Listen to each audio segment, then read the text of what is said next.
We don't need to get ourselves nothing other than Olam Haba. And if a person does not use the gifts that HaKadosh Baruch Hu gave him or her to constantly fear not having Olam Haba, that person is the poorest person on planet Earth, even if their bank account says billions of dollars. There was a tzaddik about 100 years ago, a little over 100 years ago, 150 years ago maybe, named Rav Kalonimus Zev Wissotzky.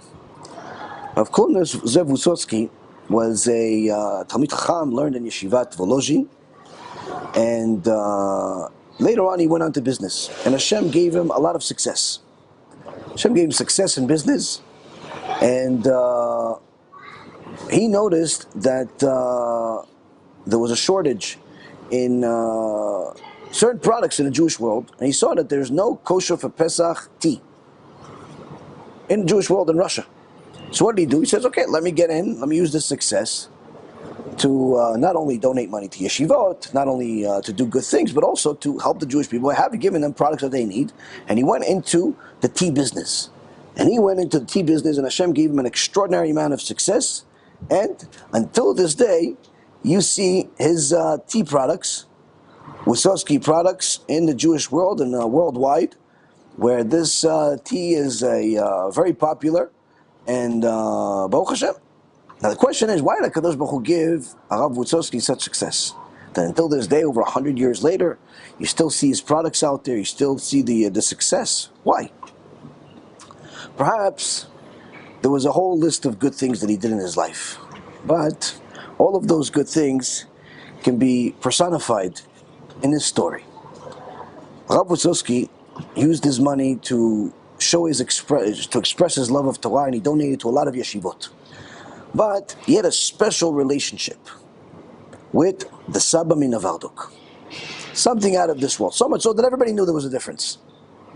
One time a Rosh Yeshiva came to Rav Wissotzky and asked him for a donation for his yeshiva. And Rav Wissotzky went back and forth with him, who, what, when, how much. And then the Rosh Yeshiva said to him, I don't understand. We learn Torah, and we ask you for a donation. Every time I ask you for a donation, we go back and forth and arguing how much and who and what and when. But when the Sabba min Novardok comes here, everybody knows Kvodo not only gives, you give him a check and you tell him write whatever amount you want. I don't understand. What's the difference? He learns Torah, we learn Torah. He teaches Torah, we teach Torah. Why are you giving so much more? Sabba Wissotzky says to him, the Rabbi of Wissotzky says to him, he says, listen, all the Rosh Yeshivot that come to me, they give me a lot of honor, a lot of respect. Why? Because I have a lot of money, and they want me to donate. And they respect me because of the money that I had.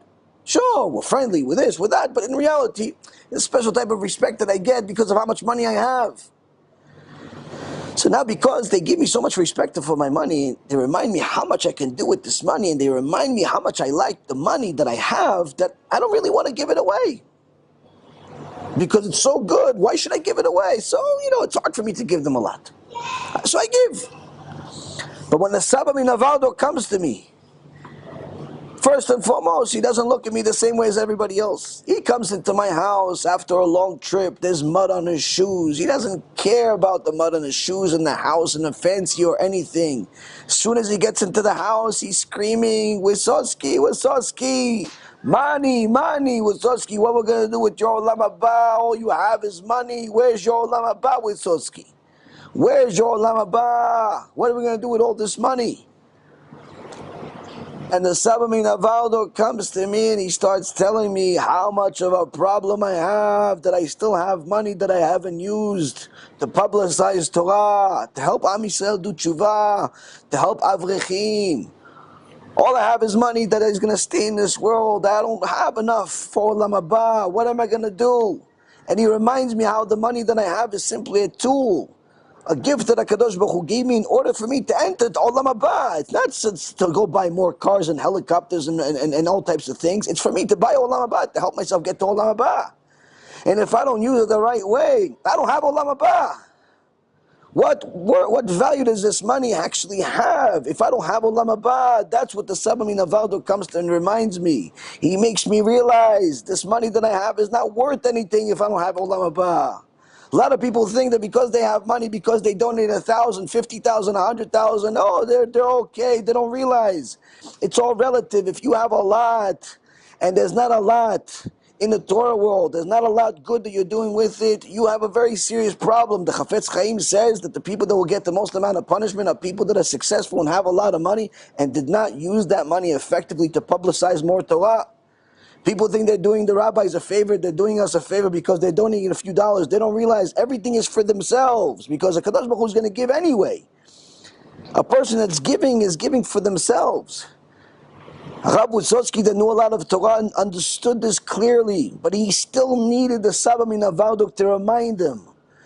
And he says that when the Sabba Novardok comes to me, I know he's not taking a penny to himself. I know he's not using it for himself. He's simply coming because he feels bad for me.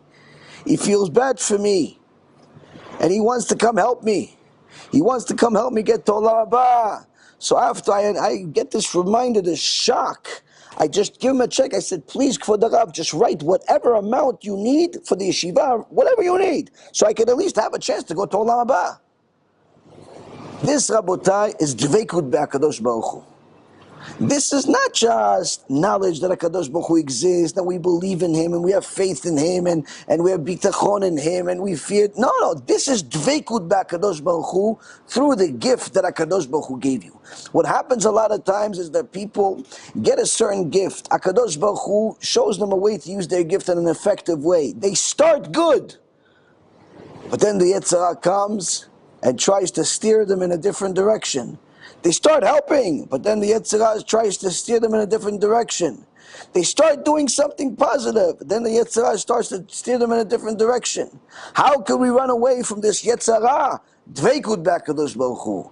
Dveikut be'HaKadosh Baruch Hu, the constant fear of the Almighty, that we need to get ourselves Olam Haba. We don't need to get ourselves notoriety. We don't need to get ourselves fans. We don't need to get ourselves people to like us. We don't need to get ourselves more material. We don't need to get ourselves more popularity. We don't need to get ourselves nothing other than Olam Haba. And if a person does not use the gifts that HaKadosh Baruch Hu gave him or her to constantly fear not having Olam Haba, that person is the poorest person on planet Earth, even if their bank account says billions of dollars.